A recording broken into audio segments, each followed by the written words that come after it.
Hatred is a powerful emotion, not just anger directed at a single person or event, but raw hatred against everything. This is the mindset of a Dalek, and it has led them to kill nearly all other lifeforms they encounter.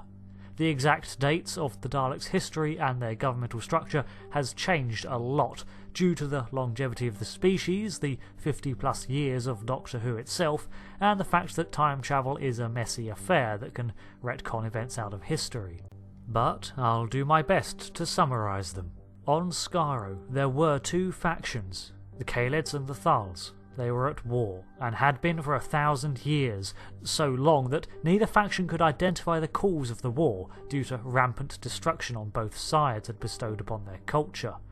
The two sides wielded early firearms alongside laser weaponry, suggesting that their technology had entered a period of decline due to the constant war, with scavenged technology from their past continuing the feud. During this conflict, radiation weapons and other contaminants created mutations among the sides, who were shunned by the Kaleds.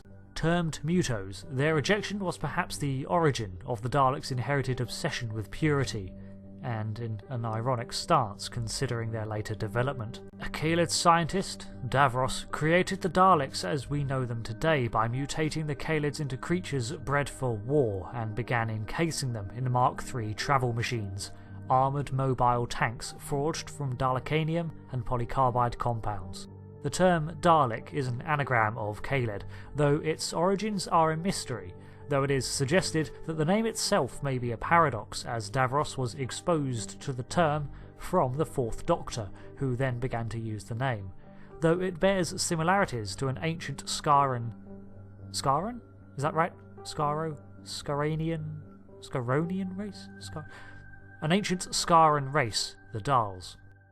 The mutated forms were little more than a brain, sensory organs and tentacles used for operating the frame. However, the younger the mutant, the more mobile outside of the shell they were. Despite looking frail, they are capable of strangulation, leaping a fair distance, and are biologically immortal, thanks to the regenerative and mutative qualities of their DNA. In an extreme example of this tenacity, a Dalek mutant could survive dismemberment and remain dormant for around 1,200 years before returning to full health. With advanced age, however, they could lose cellular structure and effectively liquefy to a point where they were confined to a form of sewer system below their cities to remain forgotten. Cybernetics and technological additions were also made to further bind them to their armour, and they could metabolize various radiations, ultraviolet, atron and so on, to repair and re-energize themselves. The exterior casing itself was derived from the mobility and weapons technology devised by the scientific elite of the Kaleds, and serves as a battle armour, tactical computer, environmental suit and life support system. It has many functions that varied from time period and specialisation, but some constants remain. An eye stalk sits atop the armoured dome, allowing for sight. It's also one of the few weaknesses the Daleks have, and two lights that flash when in communication. Then there are the gunstick and manipulator, modular attachments that act as the Daleks' arms and weaponry. The gunstick produces an infamous sound when discharged, and could cause massive internal disruption or complete atomization. The lower frame was designed for mobility and was heavily armoured. The Daleks were connected via the Pathweb, which was a scientifically created telepathic link and database, which contained a vast library of information. Due to the fact that their creation was attributed to one individual, their goals and mindset were shaped by his singular will, and unfortunately for the universe, a millennia of warfare on Skaro had rendered Davros' views rather twisted. He installed a Cortex vault into the frames that would smartly analyse memories and emotions, then distill those that would keep the Kaled mutant in a state of hatred. He had great pride in his creations, and the first he made did not permit any authority higher than their own. They also gave no quarter in battle, sparing no victim for mercy's sake, only tactical advantage. This also shows a clear level of operational logical behaviour, not just raw hate. They also developed the notion that their form and existence was the pinnacle of evolution, and this led to an extremely xenophobic attitude of racial purity when combined with their constant hatred. When in combat, they scream "exterminate" as a battle cry of sorts to amp themselves up and supply power to their gunsticks, which can only be fired when in an agitated state. Now, speculation here, but I suspect that this is a further failsafe to encourage a Dalek to fire first and not worry about the consequences of killing, being enraged when they do so. The Daleks are constantly trying to attain a level of purity through genetic experimentation and cultural adaptation. This can then fundamentally alter their goals as a species at times, and has led to internal conflict. Some examples include the humanised Daleks created by the Second Doctor and Davros when the current Dalek Emperor saw humanity's destructive potential and forced the Doctor to create a human factor to introduce into their genetics. It also brought across more passive traits and a rebellious streak that led to civil war. Another was a Dalek known as Sek, who tried to evolve the species to survive after the Time War, but was exterminated by his former allies when he was corrupted by more benign emotions. The introduction of compassion, friendship and such emotional traits is seen to be abhorrent to a Dalek, as it fundamentally alters the premise for which Davros designed them. We saw this in the episode Dalek, where a lone unit was contaminated by human DNA once again and chose destruction over emotion. Their limited emotional range has led them to develop an appreciation for death and destruction, terming it the closest thing they can come to appreciating beauty.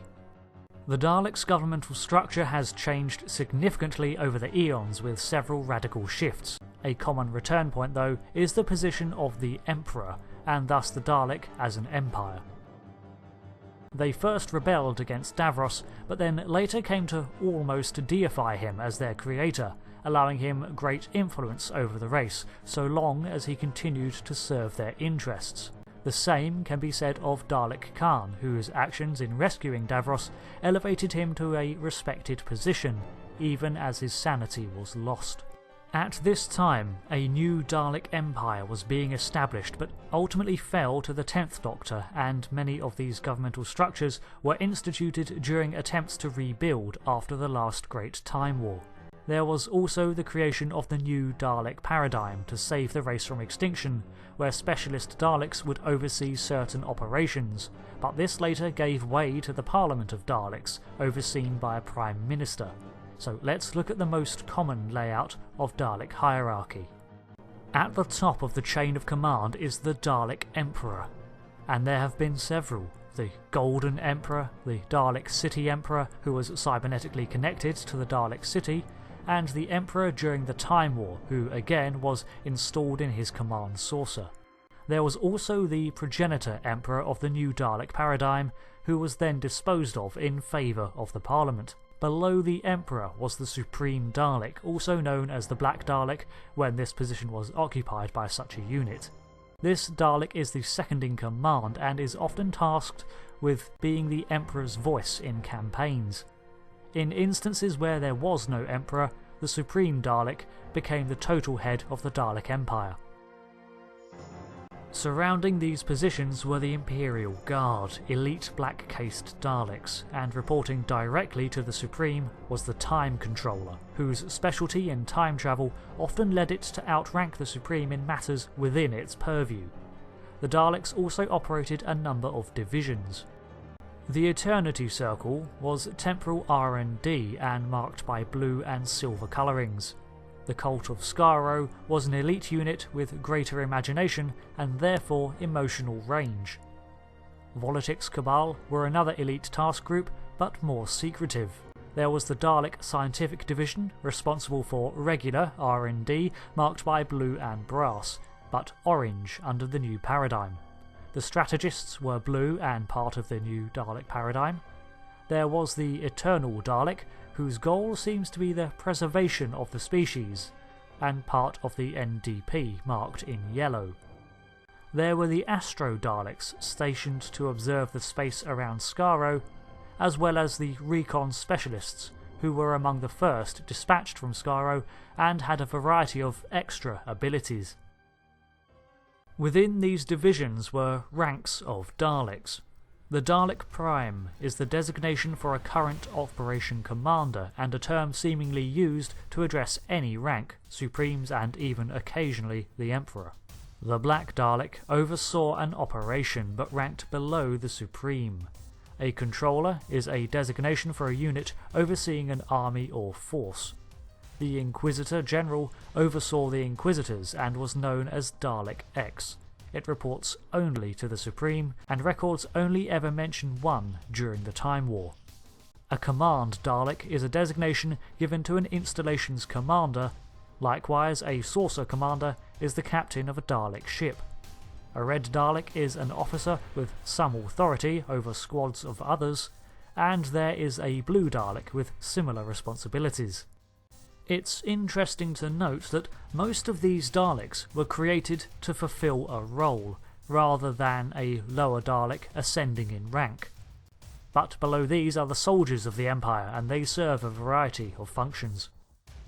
Dalek drones are your basic Daleks whose appearance varies with the time period. Dalek puppets are the semi-Dalek nanocloud conversions of other species, used as agents and infiltrators. There were certain special weapons Daleks, Marsh Daleks who operated on stilts to traverse bog-world environments. Spider Daleks are 8-legged Daleks with larger Strider Dalek variants. A Marine Dalek that was torpedo-shaped for water mobility. An Assault Dalek had breaching equipment, hacking capabilities, and was designed to siege a compound. And there were the Skyro degradations, which were created during one of the many Dalek experiments during the Time War. These were disrespected genetic failures of an experiment to retro-evolve the Dalek genome, used as mindless infantry fodder. The Daleks' superiority complex led them to enslave and genetically or technologically modify other dominated races, as cannon fodder or a labour force. Overall, the Dalek initiative is simple and the product of an insane mind. Everything that isn't a Dalek is inferior and must be purged. This state of mind leads them into a state of constant warfare and scheming against most other species, and they became the primary antagonists of the last great Time War. But when engaging such a foe with absolutely no ethical boundaries, the Time Lords found their own culture forever tainted by the Daleks' onslaught. The Daleks have no art, no culture, no religion save a devotion to some indefinable purity, and death, meaning that their ultimate goal of being the supreme life in the universe would lead to a complete stagnation. It's for this reason that the Time Lords consider them the ultimate threat to the universe, and their resilience and refusal to be stamped out, even beyond their apparent annihilation, solidifies them as a recurring foe, whether it be one or an army. There's a lot more to the Daleks than mentioned here, and I'd like to examine the Kaled people in more detail too, but that will have to wait for another video. Until then, the next index will be a viewer-voted one, which you can do by liking the appropriate comment below to vote, and the choices this time are either the Orions from the Star Trek universe, or the similarly culturally inclined Zygarians of Star Wars infamy. Thanks for watching this video on the Daleks. There's so much I didn't have time to address as well, so no doubt we'll revisit them at some point. But until next time, I've been Rick. Thanks for watching this index, and goodbye.